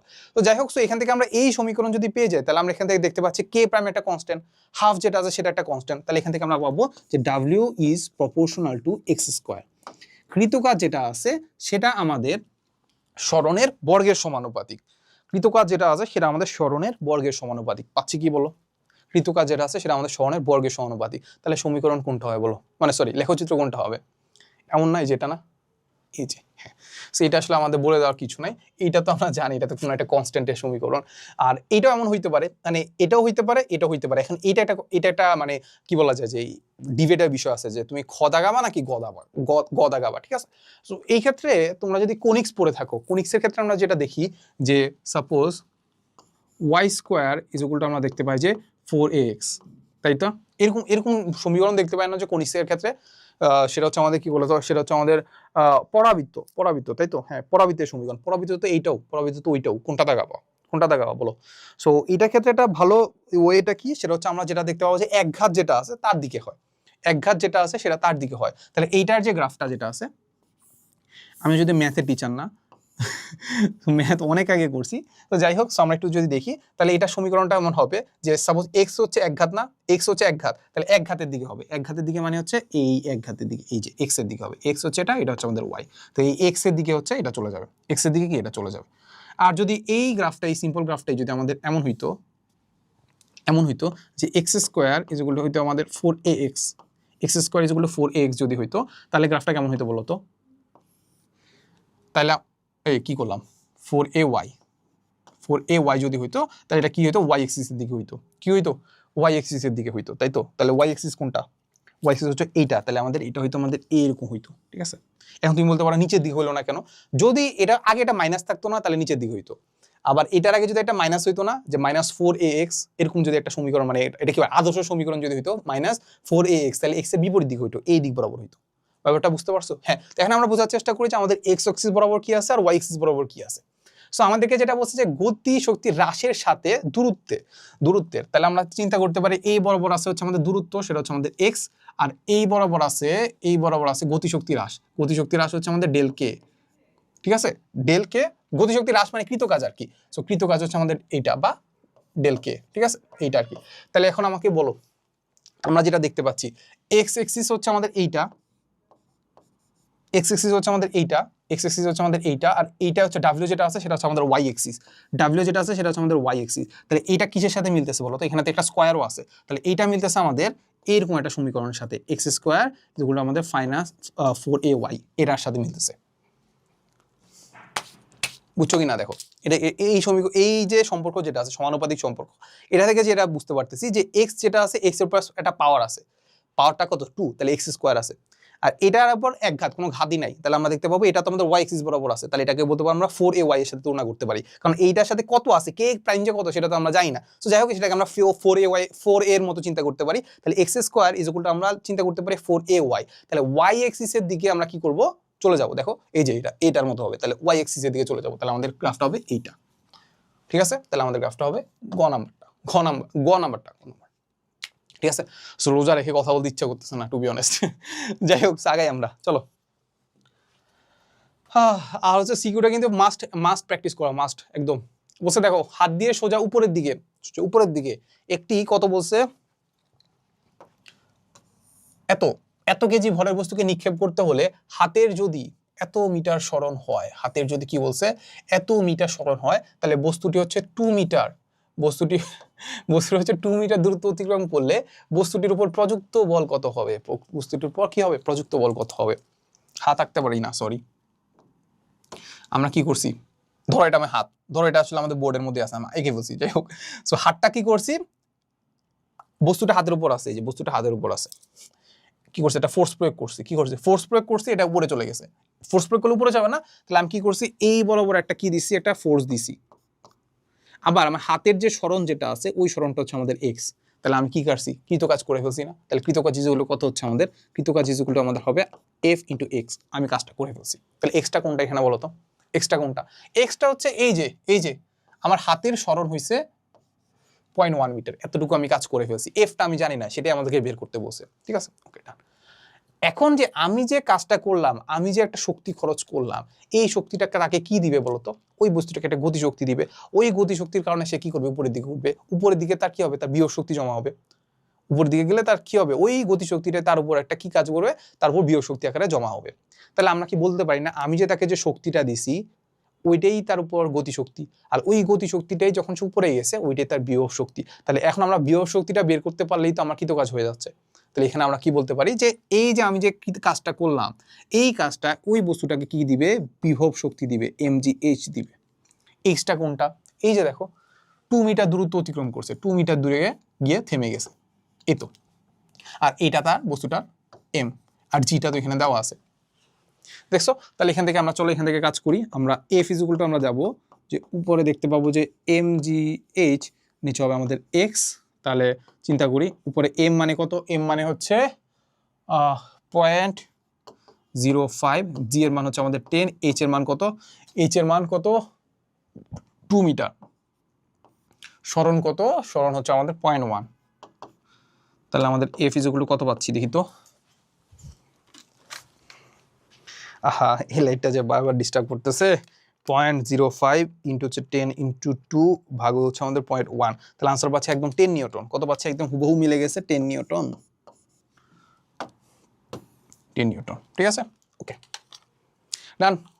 আচ্ছা চলো এবার আমরা আগাই। আর কয়টা ম্যাথ আছে, কয়টা ম্যাথ আছে, একটা দুইটা তিনটা চারটা। ও লাজে একটু বলে রাখি, একটু প্রমোশন করে দিই। সেটা হচ্ছে আমরা তোমাদের একটা প্রি অ্যাডমিশন কোর্স নামাইছিলাম, যেটা হচ্ছে আমাদের এইচএসসি 26 ব্যাচ আর এইচএসসি 27 ব্যাচের জন্য, ঠিক আছে? তো যারা মেইনলি হচ্ছে এমন কঠিন কোশ্চেন না আসলে মেইনলি, আমরা জাস্ট ওই যুদ্ধের আগে যে যুদ্ধের কম্পিটিশন যারা আছে, যুদ্ধের যে শত্রু যারা আছে তাদের সম্পর্কে যদি একটু জানতে চাও, তোমাদের শত্রু হচ্ছে এখন মেইনলি বুয়েট, তোমরা টার্গেট করতেছো বুয়েট তোমাদেরকে থামাইতে চায়। সো বুয়েটের কোশ্চেন কেমন হয় কিংবা ইঞ্জিনিয়ারিং আসলে কোশ্চেনগুলো কেমন হয় ওটা সম্পর্কে একটু ধারণা পাইতে, কিংবা বলা যায় যে এইচএসসির আগেই তুমি 60 থেকে 70% যদি কমপ্লিট করতে চাও, তাহলে আমার কাছে, আমরা এর আগের বছরও খুব মানে সাকসেসফুলি নামাইছিলাম। সো এই বছর আমরা নামাইছি, সেটা হচ্ছে আমাদের 0 to বুয়েটিয়ান 2.0 কোর্স। সো তোমরা চাইলে হচ্ছে ডেমো ক্লাসগুলো দেখতে পারো, ডেমো ক্লাসগুলো দেখে তোমার যদি ভালো মনে হয়, যদি মনে হয় না কিছু হলেও শিখতে পারতেছি, তাহলে আমার কাছে পার্সোনালি মনে হয় যে মানে এইচএসসির আগে হইলেও তোমাকে কিছু জিনিস আগে রাখার জন্য হইলেও তোমার আসলে এই কোর্সে ভর্তি হয়ে যাওয়া উচিত, ঠিক আছে? এই তো। সো চলো আমরা আসলে আর কথা না বাড়ে প্রমোশন বাদ দিই, এবার আমরা আবার শুরু করে দিই। 0 to বুয়েটিয়ান, যে দেখো এখানেও লেখা আছে। সো ভালো একটা টার্ম আমরা আবিষ্কার না ইন্ট্রোডিউস করলাম আর কি তোমাদের কাছে। সো দেখো বলছে যে তিনটি একই ভরের এবং একই ব্যাসার্ধের, তাহলে ভরগুলো সমান, ভর মানে কি, এম গুলো সমান, এম সমান আর সমান। প্রথমটি বলছে একটা নিরেট গোলক বলছে, নিরেট কি গোলক বলছে। দ্বিতীয়টি হচ্ছে বৃত্তাকার চাকতি, দ্বিতীয়টি কি বলতো, বৃত্তাকার চাকতি। তৃতীয়টা হচ্ছে আমাদের একটা রিং। তাহলে দেখতে পাচ্ছি এখানে আমাদের নিউটনের মেকানিক্স চলে আসবে, বুঝে যাচ্ছে কি, নিউটনের মেকানিক্স চলে আসবে। সো রিং বলছে নিজ অক্ষের সাপেক্ষে একই কৌণিক বেগ মানে কি বলো, কৌণিক বেগ মানে হচ্ছে ওমেগা, একই কৌণিক বেগে ঘূর্ণনশীল হলে এদের থামাতে কৃত কাজ করতে হবে। সো এদের যে গতিশক্তি যেটা আছে, এদের যে নর্মালি ঘুরতেছে তো, তাই তো, সো এদের যে ঘূর্ণন গতিশক্তি আছে, ওই ঘূর্ণন গতিশক্তিকেই যদি আমি থামাই দেই, তাহলেই তো সেটাই আমার কৃত কাজ। বুঝছো তো ব্যাপারটা? এদেরকে থামানো মানে এদের ঘূর্ণনটাকে থামায় দেওয়া, এদেরকে থামানো মানে এদের ঘূর্ণনটাকে থামায় দেওয়া। ওই ঘূর্ণনটা থামাইতে আমার যে পরিমাণ কাজ করতে হবে সেটাই তো। তা আমার এদের ঘূর্ণন শক্তিটাই বের করলেই হচ্ছে। তাহলে দেখো তো ঘূর্ণন শক্তি কিভাবে বের করে, এইটা ইজুকুলটা আমরা জানি হাফ আই ওমেগা স্কোয়ার। এটা হচ্ছে কি তাদের গতিশক্তিটা, কণিক গতিশক্তিটা। তাহলে ওই কণিক গতিশক্তির সমান ফোর্স, সমান কাজ যদি আমি করি, তাহলে সে থেমে যাচ্ছে। তাহলে এখান থেকে আমরা লিখতে পারি যে ডাব্লিউ ইজুকুল টু হচ্ছে আমাদের হাফ আই ওমেগা স্কোয়ার, তাই তো? আচ্ছা এখন বলো তো প্রতিটার ক্ষেত্রেই কিন্তু কি সেম বলো তো, ওমেগা সেম। তাহলে ওমেগার উপর কি করতেছে না, ডিপেন্ডই করতেছে না, ওমেগা কনস্ট্যান্ট। তাহলে ওমেগা যদি কনস্ট্যান্ট হয়, হাফও কনস্ট্যান্ট, তাহলে আমরা যেটা দেখতে পাচ্ছি যে W is proportional two I. তাহলে এই সবগুলোর মাঝখানে এই যে আমরা যে তিনটা জিনিস দেখতে পাচ্ছি না, এই তিনটা জিনিসগুলোর মাঝখানে যার জড়তার ভ্রামক বেশি তাকে থামাইতে কৃত কাজটা বেশি হবে, যার জড়তার ভ্রামক বেশি তাকে থামাইতে কৃত কাজটা বেশি হবে। সমস্যা আছে? সমস্যা নেই। সো তিনটা ক্ষেত্রে আসলে আইটা বের করার চেষ্টা করে চলো তো। সো আমরা যদি চিন্তা করি আমরা যদি চিন্তা করি যে নিরেট গোলকের কথা যদি চিন্তা করি, তাহলে এটাকে চিন্তা করতে হবে স্ফিয়ার। স্ফিয়ারের ক্ষেত্রে আমরা যেটা জানি সেটা হচ্ছে আমাদের 2/5 mr²। তারপর আমরা যদি বৃত্তাকার চাকতি, এটাকে ডিস্ক বলতে পারি, ডিস্ক চাকতি, ডিস্কের ক্ষেত্রে আমরা জানি সেটা হচ্ছে আমাদের 1/2 mr²। রিং এর কথা যদি চিন্তা করি, রিং তো আরই, তাই তো, আর রিং এর ক্ষেত্রে আমরা জানি সেটা হচ্ছে আমাদের mr²। রিং না, হ্যাঁ রিং এর ক্ষেত্রে আমরা জানি যে mr²। তাহলে দেখতে পাচ্ছ যে সবগুলোর ক্ষেত্রে mr² সেম, বস্তুটা ভর আর হচ্ছে আমাদের আর যেটা আছে সবার জন্য সেম। তাহলে চেঞ্জ হচ্ছে কোনটা, আগের পার্টটুকু। তাহলে আগের পার্টটুকু কোনটা বড় মনে হচ্ছে, মনে তো কোনটাকে বড় মনে হচ্ছে, বড় কি এটা না, এগুলো হচ্ছে 0.5, এটা কত 0.5, আর 2/5 কত হবে, আরো ছোট হওয়ার কথা না, দেখি তো 2/5 কত হবে, 2/5 হচ্ছে 0.4, এটা হচ্ছে আমাদের কত 0.4, আর এটা হচ্ছে কত, এখানে কি আছে, এখানে আছে আমাদের 1। তাহলে সবচেয়ে বড় কোনটা, সবচেয়ে বড় হচ্ছে আমাদের এইটা। এটাকে আমরা চিন্তা করতে পারি, এটাকে আমি I1 বললাম, এটাকে আমি I2 বললাম, এটাকে আমি চিন্তা করলাম I3। তাহলে I3 বড় না সবচেয়ে, বলো কোনটা বড়, I3 বড়, এরপরে কে I2, এরপরে কত I1। তাহলে এইটার সাথে সম্পর্কিত কোনটা, W, সমানুপাতিক সম্পর্ক।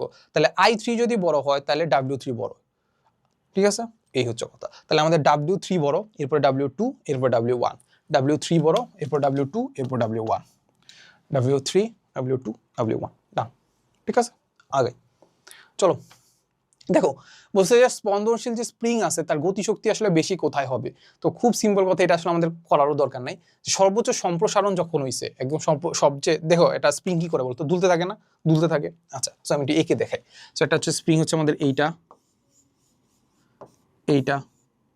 এই হচ্ছে আমাদের একটা স্প্রিং এর মধ্যে একটা বস্তুকে ঝুলাই দিলাম। তাহলে আমি যদি এটাকে টেনে ছেড়ে দিই তাহলে এটা কি হবে, সবার আগে এই জায়গায় যাবে, এই যে এই জায়গায় যাবে, এই জায়গায় যায় স্থির হয়ে যাবে, স্থির হয়ে আবার এই জায়গায় আসবে, এই জায়গায় আসার পরে আবার সাপোজ এই জায়গায় আসছে, এটা হচ্ছে আমাদের, এটা হচ্ছে সংকোচন, এরপরে আবার এই জায়গায় যাবে।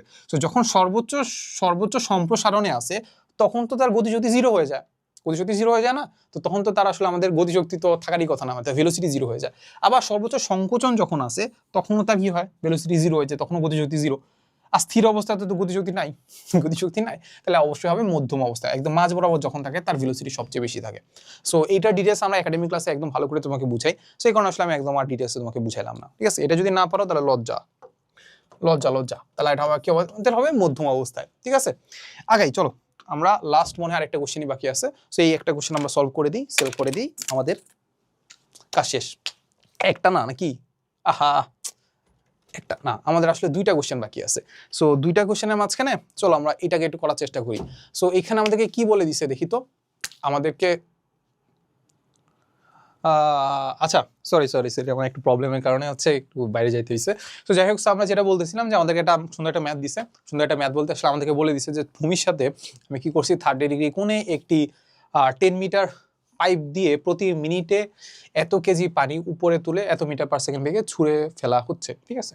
তাহলে আমরা দেখি যে আমাদের আসলে যদি ইনক্লাইন্ড একটা তল আঁকি, ইনক্লাইন্ড তল হচ্ছে আমাদের এইটা, ইনক্লাইন্ড তল হচ্ছে আমাদের কি বলতো এইটা, আর আমাদের পাইপটা কোনটা বলো, পাইপটা হচ্ছে সাপোজ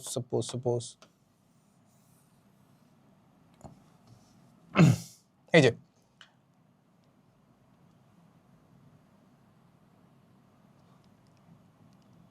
যে এইটা হচ্ছে আমাদের সেই পাইপটা,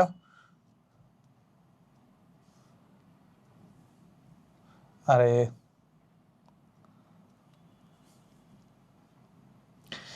আচ্ছা বাদ দাও, সুন্দর করে একদম সমান করার দরকার নেই। সো এই হচ্ছে আমাদের একটা ইনক্লাইন্ড হচ্ছে একটা পাইপ। সো এই পাইপের মধ্যে দিয়ে কি যাচ্ছে, পানি যাচ্ছে। সো পানিগুলো সাপোজ আমরা এই জায়গায় চিন্তা করতে পারি, আমরা বলছিলাম যে কুয়া খালি করা ছাড়া আমরা আসলে ভারকেন্দ্র নিয়ে অত চিন্তা করার দরকার নেই। সো পানিগুলো সাপোজ এইখানে, তো এই পাইপ দিয়ে যাচ্ছে, এই কোণটা হচ্ছে আমাদের বলে দিচ্ছে যে 30 ডিগ্রি কোণ, আর হচ্ছে আমাদের কোথায় গেছে, এই জায়গায় নিয়ে গেছে, এই জায়গায় নিয়ে যাওয়ার পরে একটা ভেলোসিটিতে এটা নিক্ষেপ করা হচ্ছে, যেটার ভেলোসিটি বলে দিছে কত, 10 মিটার পার সেকেন্ড, ঠিক আছে। ওকে, সো বলো তো এই পানিগুলাকে এখানে নিতে কার বিরুদ্ধে কাজ করতে হবে, অভিকর্ষের বিরুদ্ধে কাজ করতে হবে। অভিকর্ষ কোন দিক বরাবর কাজ করতেছে, নিজ দিক বরাবর কাজ করতেছে। তাহলে এর বিরুদ্ধে যদি কাজ করতে ঠিক উপরের দিকে নিয়ে যেতে হবে, তাহলে আমরা কাজ করতে হবে এই এতটুকু স্মরণ করতে হবে, এই এইচ স্মরণ করতে হবে। এটা আসলে আমাদের আর তেমন বোঝানোর তেমন কিছু নাই।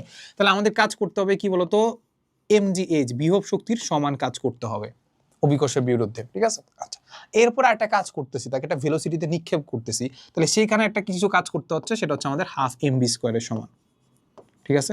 এই এতটুকু কাজ করতে হবে। সো আমাদেরকে বের করতে হবে কি, আমাদেরকে বের করতে হবে পাম্পের কার্যকর অশ্ব ক্ষমতা বের করতে হবে। তো সবার আগে নর্মালি আমরা এটা কার্যকর অশ্ব ক্ষমতা বলতে কি মানে কতটুকু কাজ করতেছে সেটা আমরা দেখতে পাচ্ছি, ঠিক আছে। ভূমির সাথে এত ডিগ্রি কোণে এত ডিগ্রি পাইপে প্রতি মিনিটে এত কেজি ছুঁড়ে ফেলা হচ্ছে এটা বলছে, তাহলে এটার দ্বারা আমরা কৃত কাজটা বের করি। চলো, সো কৃত কাজটা আমরা এখান থেকে বের করে ফেলছি। আমরা যদি একটু টাইম দিয়ে ভাগ দিয়ে দিই তাহলে আমরা কি পেয়ে যাব, পি আউটপুটটা পেয়ে যাব, কি পরিমাণ সে কাজ করতেছে বা কার্যকর কতটুকু পাওয়ার সেটা আমরা পেয়ে যাচ্ছি, ঠিক না, কার্যকর পাওয়ার পেয়ে যাচ্ছি। তো চলো এগুলো আমরা একটু বসাই দিই। এম এর মান কত, এম এর মান বলে দিছে হচ্ছে 1000 কেজি। জি এর মান কত বলে দিছে বলতো, জি এর মান বলে দিছে হচ্ছে আমাদের 10 মিটার পার সেকেন্ড। তাই এইচ এর মান কত, এইচ এর মান হচ্ছে আমাদের এই পার্টটুকু, এই যে ইনক্লাইন পার্টটুকু না, এইচ এর মান হচ্ছে আমাদের এইটা, কারণ অভিকর্ষের বিরুদ্ধে কাজ করতে হবে। তাহলে এখন বলতো ইনক্লাইন যে জায়গাটা আছে সেটা বলেছে 10 মিটার পাইপ, তাহলে এই পাইপটা কত, এই পাইপটা হচ্ছে আমাদের কত 10 মিটার, তাহলে এটা হচ্ছে আমাদের 30 ডিগ্রি, তাহলে এইচটা কত হবে, এইচ ইজ ইকুয়াল টু হবে আমাদের কত 10 sin 30, কত হবে এইচ ইজ ইকুয়াল টু হবে কত 10 sin 30, তাহলে এটা হবে কত 10 sin 30। তাহলে এম কত, এম হচ্ছে আমাদের 1000, ভি কত, ভেলোসিটি কত বলো তো, ভেলোসিটি হচ্ছে বলে দিছে 10, ভেলোসিটি হচ্ছে আমাদের 10, টাইম কত বলে দিছে, টাইম বলে দিছে আমাদের 30 প্রতি মিনিট মানে কত 60 সেকেন্ড। তাহলে এখান থেকে আমরা কি পেয়ে যাব, পি আউটপুটটা পেয়ে যাব, কি পরিমাণ তার কার্যকর ক্ষমতা সেটা আমরা পেয়ে যাব, তাই তো। তো কার্যকর ক্ষমতার জন্য আরেকটা কাজ করতে হবে, সেটা হচ্ছে আমাদের এখানে 746 দ্বারা ভাগ দিয়ে দিতে হবে, তাহলে আমরা পেয়ে যাব এইচপিতে, আমাদের আনসারগুলো এইচপিতে দেওয়া আছে।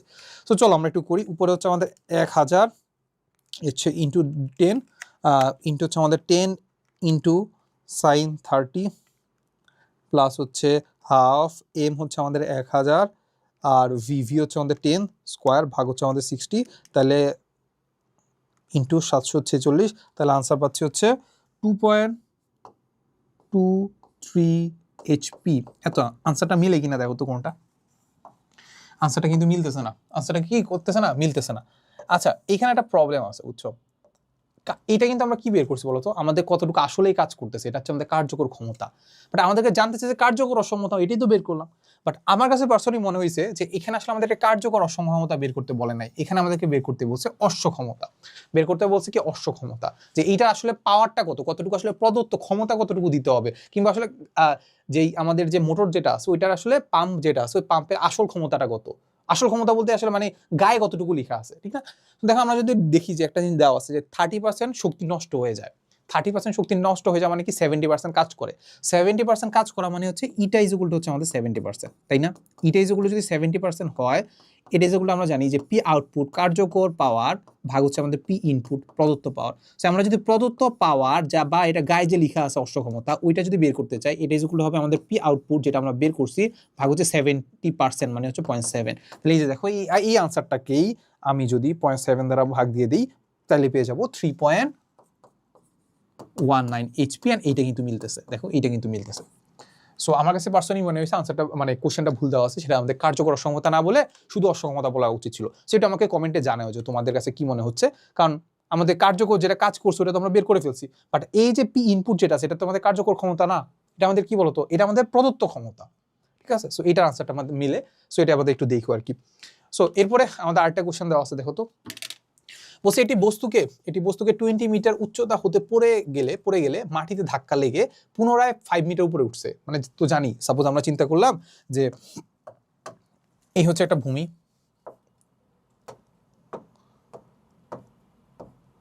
এই হচ্ছে আমাদের একটা ভূমি, তারপর এই হচ্ছে একটা বল, এই হচ্ছে একটা বল, ঠিক আছে। সো এই বলটা কি করছে, এখান থেকে সে এখানে আসছে, সে কোথায় আসছে বলতো, এই যে এখানে এই বরাবর আসছে, মানে মাটিতে ভূমিতে পতিত হইছে। এরপর কি করছে, একটা বাউন্স খাবে না, বাউন্সকে চলে গেছে এই জায়গায়, ঠিক আছে। সো বাউন্সকে এই জায়গায় যাওয়ার পরে আবার বাউন্স খেয়ে এই জায়গায় আসে। সাপোজ চিন্তা করলাম যে এই হাইট যেটা আছে এই হাইটটা হচ্ছে আমাদের 20 মিটার, তো এটা হচ্ছে আমাদের কত 20 মিটার, সেইখান থেকে এই হাইটটা হচ্ছে আমাদের সেই 20 মিটার। তাহলে এইখান থেকে সে পতিত হয়ে এখানে আসছে, এখানে কিছু পরিমাণ শক্তি হারাইছে, শক্তি হারানোর পরে সে কোন জায়গায় চলে গেছে, এই জায়গায় চলে গেছে, যেটা হচ্ছে আমাদের কত 5 মিটার, সেইখানে চলে গেছে। এইখানে যাওয়ার পরে সে আবার কি করছে, নিচে নামছে, ঠিক আছে। এই হচ্ছে কথা। সো বসে 5 মিটার উপরে উঠছে, ভালো কথা। বসে যে সংঘর্ষ যে সংঘর্ষটা একটা হইছে, তো এখানে আসলে তার গতিশক্তি কতটুকু হ্রাস পাইছে, গতিশক্তিকে কতটুকু হ্রাস পাইছে। এখন তুমি আমাকে একটা জিনিস বলো তো, এইখানে বস্তুটা যখন উপরে ছিল তার কি শক্তি আছে বলতো, বিয় শক্তি আছে, সেটা কত mgh। এই mgh-টাই এই বস্তুটাই যখন আবার নিচে নামছে, মাটিতে যখন পড়ছে, বা মাটিতে পড়ার একটু আগ মুহূর্তে তার গতিশক্তি কত ছিল, হাফ এমভি স্কোয়ার। ওই হাফ এমভি স্কোয়ারটা কি এমজিএইচ এর সমান না বলতো? এই এমজিএইচ যেটা আছে, মোট শক্তি যেটা আছে, সেটাই তো এখানে এসে গতিশক্তিতে কনভার্ট হয়েছে, হাফ এমভি স্কোয়ার হয়েছে। তাহলে এইখানে আসার পরে তার যে শক্তিটা,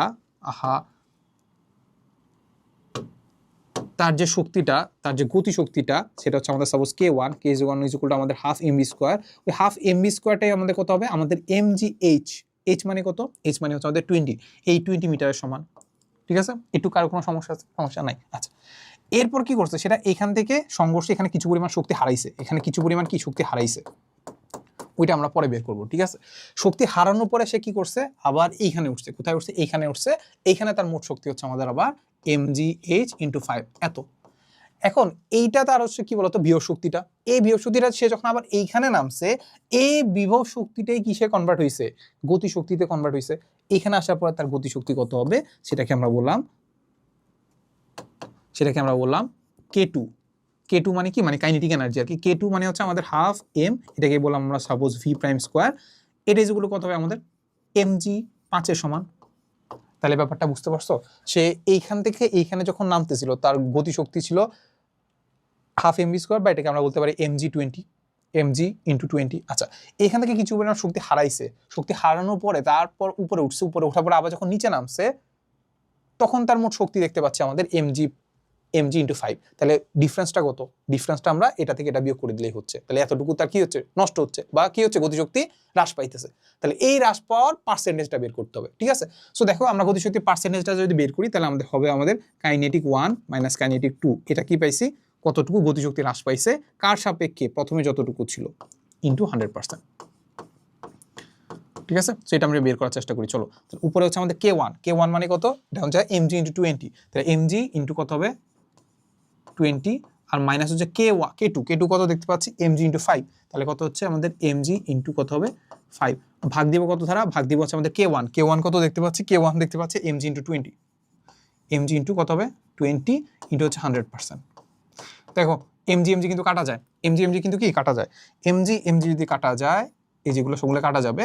আর এখানে উপরে কত দেখতে পাচ্ছি বলতো, উপরে দেখতে পাচ্ছি আমাদের 20 থেকে 5 বাদ দিলে কত পাবো, 15। তাহলে উপরে থাকবে আমাদের 15, নিচে থাকবে হচ্ছে আমাদের 20, আর ইনটু কত হবে 100%। দেখো এই পার্টটুকু করো, খুব কঠিন। চলো করি।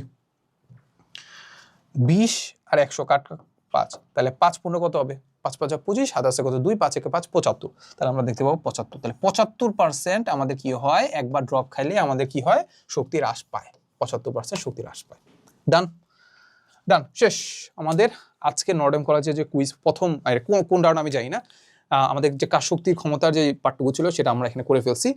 আর এর বাইরে যদি তোমাদের কাছে যদি পার্সোনালি মনে হয় যে ভাই এই কুইজের কোশ্চেনটা আমাকে সলভ করে দিলে ভালো হইতো, কিংবা যদি মনে করো যে তোমরা যারা নর্ডেম কলেজে পড়ো না, তোমার যদি মনে হয় যে না ভাই আমাদেরকে আরো কয়েকটা দেখান, আরো কয়েকটা চ্যাপ্টারে আসলে কোশ্চেন দেখান, তাহলে আমি আসলে একটু কমেন্ট করে জানাবা। আমি যদি দেখি যে অনেক মানুষ খুব রেসপন্স করতেছে, আমি জানি না আসলে মানুষজন আসলে এটা নিয়ে আসলে কেমন দেখবে, মানে এটা রেসপন্স কেমন হবে। যদি দেখি যে অনেকেই এক্সাইটেড এটা নিয়ে আসলে জানতে চাচ্ছে, তাহলে আমি ইনশাআল্লাহ আরো ভিডিও বানাবো না। আর এর বাইরে যদি কারো কোনো ধরনের টপিকে, নির্দিষ্ট টপিকে কিংবা নির্দিষ্ট কোনো কোশ্চেনে যদি কারো কোনো সমস্যা থাকে, চাইলে আমাকে বলতে পারো, আমি এটা নিয়ে আসলে ভিডিও বানাবো না। ঠিক আছে, সো এই তো দেখা হবে নেক্সট কোনো ভিডিওতে, নেক্সট কোনো ক্লাসে। আর আরেকটা জিনিস, সেটা হচ্ছে আমাদের সিকিগুলো কিন্তু মাস্ট প্র্যাকটিস করবা। প্র্যাকটিস করে আমাদের হালকেনস্টাইন যে ফ্যামিলি গ্রুপ আছে, এটা আমাকে ট্যাগ করে দিয়ে নিজে একটু দেখাইতে পারো যে ভাই এটা ঠিক আছে কিনা। আর যদি মনে হয় যে না ভাই আপনিই করে দেন, কমেন্টে বল, তাহলে আমি আসলে এই সেকেন্ড পার্টি আমি এটা সিকিউটা সলভ করে দিব, সিকিউটা সলভ করে দিব না। ঠিক আছে, সো দেখা হবে নেক্সট কোনো ক্লাসে। আমার জন্য সবাই দোয়া করবা। আসসালামু আলাইকুম সবাইকে।